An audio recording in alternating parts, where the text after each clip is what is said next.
impeçam o partido de se registrar, mas o projeto político está muito acima de um simples partido. O projeto político tem a ver com uma visão que você tem de um sonho de sociedade, de um projeto de sociedade, e que você luta para isso. E lutar para isso significa o quê? Significa que tu tens que fazer propostas de políticas públicas, tu tens que ter ação humanitária, tu tens que participar no debate político. Isso é que é o projeto político. Eu sempre vou defender, esse não vai morrer. Agora, o partido em si, se qualquer tipo de barreira vai ser feita... Olha, imagina uma coisa. Imagina se eu não tentasse criar o partido agora.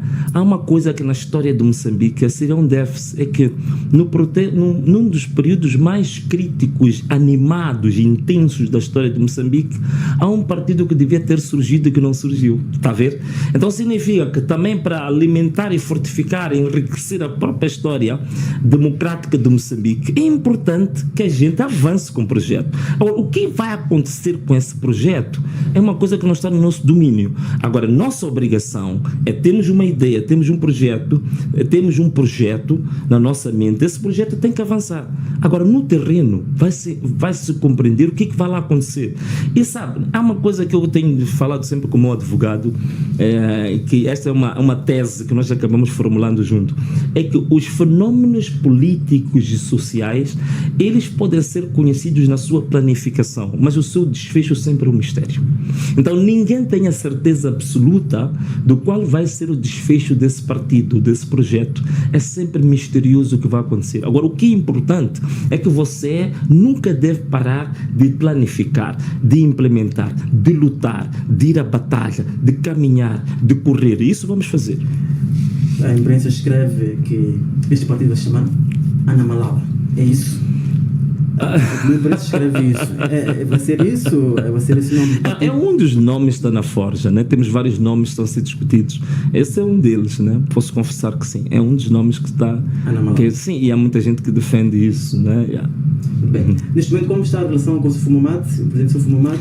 Vimos na entrevista à STV ele a mostrar-se muito próximo à Venâncio Mondlane. Sim. A nossa relação agora está muito melhor do que na altura que eu estava na Renamo, né? Então, uma relação muito amistosa, posso dizer, de uma relação de pai para filho, né? Até quando às vezes falamos no telefone, é assim que a gente se trata, né? Ele liga e diz, meu filho, então eu digo, meu pai. A gente tem uma relação extremamente amistosa, é daquelas coisas. Tivemos batalhas quando estava na Renamo. Hoje em dia, aquelas batalhas parece que vieram fortificar um lado, digamos assim, da parte da cordialidade, do respeito mútuo um pelo outro. E ele, como uma pessoa mais velha, também tem dado esse crédito e tem lhe tratado. Se quiser responder essa questão, sim. Em que circunstâncias votaria a Renamo? Olha, é uma coisa que eu nunca cogitei, né? Porque é verdade que há aquele princípio que diz que nunca digas nunca, né? Ou nunca digas desta água nunca beberei. Mas, em princípio, eu não gostaria, neste momento, que tendo um projeto concreto, estando focado neste projeto concreto, é que voltar a Renamo. Há um problema aqui que é importante as pessoas notarem. Não é porque tenha alguma repulsa, até que seria mais fácil fazer política na Renamo do que ir para um projeto novo, devido à base social da Renamo. Olha, a Renamo tem uma base social de apoio superior que a Frelimo. Não restam dúvidas quanto a isso. E uma coisa interessante que a Renamo tem é que a Renamo tem uma base social extremamente sólida, coerente, porque sempre foi uma base social que esteve exclusivamente pela causa. Portanto, nunca tiveram nenhum tipo de benefícios. Portanto, nunca ninguém foi a Renamo porque sabia que havia de ter emprego, havia de ter comida, havia de ter dinheiro, porque isso a Renamo nunca teve para dar. Então, as pessoas que sempre estiveram na Renamo estiveram porque amavam a Renamo, estavam identificadas com a causa da Renamo. Portanto, é uma base muito sólida, muito forte, e para quem quiser tiver uma ambição política, ir para a Renamo se calhar seja mais fácil. Você já encontra esse substrato, fazes o político, fazes o trabalho político, pelo menos sabes que a nível da mobilização tem essa coisa muito facilitada. Mas diga-se uma coisa, nós não podemos agora só fazer aquilo que é fácil. Nós temos que identificar em cada momento histórico não o que é fácil, mas aquilo que o momento histórico demanda, exige que aconteça. E neste momento eu sinto, é minha percepção, que o momento histórico exige um novo paradigma de partido. Eu, quando digo que é um partido que vai chocar a toda a gente, é que as pessoas não...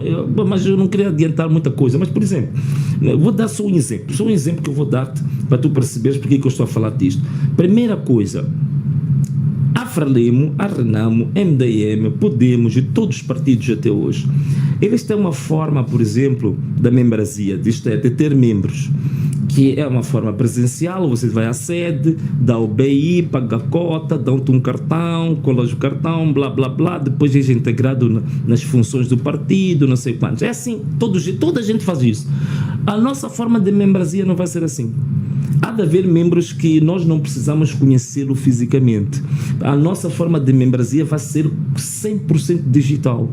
Só para os casos em que as pessoas têm dificuldades de lidar com esta questão da comunicação digital, vamos ter mobilizadores que há um dia de ter com as pessoas pessoalmente, mas vai ser um processo 100% digital. Pagamento das cotas, o cartão, as reuniões, hoje com Google Meets, não sei o quê. Portanto, vai ser um partido extremamente moderno, muito tecnológico, que vai usar até ao extremo a comunicação digital, as tecnologias de informação. Só para falar de um aspecto, por exemplo, nós não vamos ter cartões de membro que a pessoa anda com cartão, não, nós vamos ter um QR Code, que tu tens no teu telefone, tens um QR Code, chegas na sede, apenas colocas no leitor o QR Code, tens acesso a entrar, a estar em qualquer reunião. Vamos ter coisas assim do gênero, vai ser desafiador, mas vai ser algo, eu acho que isso é muito mais interessante, trazer este elemento, este novo paradigma para a história democrática de Moçambique, do que eu ir voltar a ficar na Frelimo, ou ficar na Renamo, ou ficar no MDM, porque isso não vai acrescentar valor,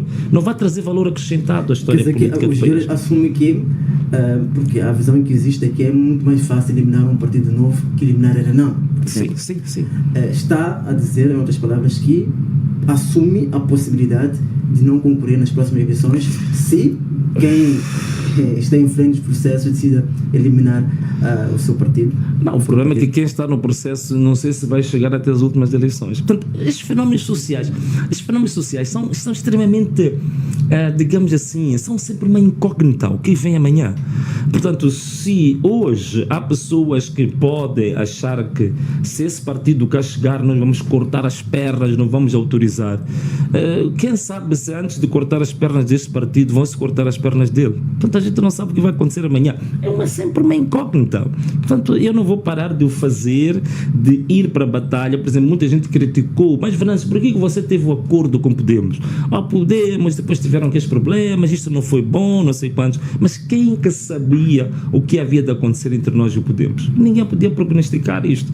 É verdade que eu sou de uma igreja profética, mas nós em matéria de política, nós não usamos a profecia. Fechamos a nossa gaveta profética e fazemos as coisas politicamente. Não é? Algumas vezes vou ter que recuar algumas perguntas, porque algumas vão surgindo com o debate.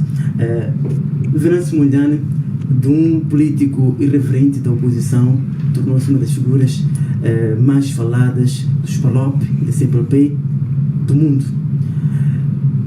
Como é que caracteriza os últimos meses da sua vida? Raul, essa é uma pergunta muito interessante, porque de fato há coisas que eu só as conhecia teoricamente. Quando se dizia que desculpa falar um pouco da Bíblia, mas a Bíblia é uma coisa que para mim fervilha dentro de mim, mas só para usar isto como ensinamento, não é para pregar. Há uma palavra na Bíblia que diz assim que já não mais vivo eu, mas Cristo vive em mim. Quer dizer, significa que há determinadas causas, quando você as assume como uma missão, quando você as assume como um propósito de vida, À medida que aquelas vão se amadurecendo e consolidando na tua vida, significa que você para de ter a vida própria e você passa a ser um subproduto do propósito, entendes? É como os escritores, né? Os escritores, quando estão a fazer um romance, eu que já escrevi um pouco durante algum tempo, fui um escritor amador, você quando está a fazer um romance, está a fazer um conto, no início você cria as personagens, os nomes das personagens, a identidade e a personalidade das personagens, mas chega uma altura que as próprias personagens, elas ganham vida própria e elas começam a arrastar o próprio escritor para onde elas próprias querem. É a mesma coisa na política. Eu neste momento estou numa fase em que o propósito de vida e a missão muitas das vezes são elas que me conduzem. Acredita que eu, antes de vir para aqui, eu estava um pouco em baixo.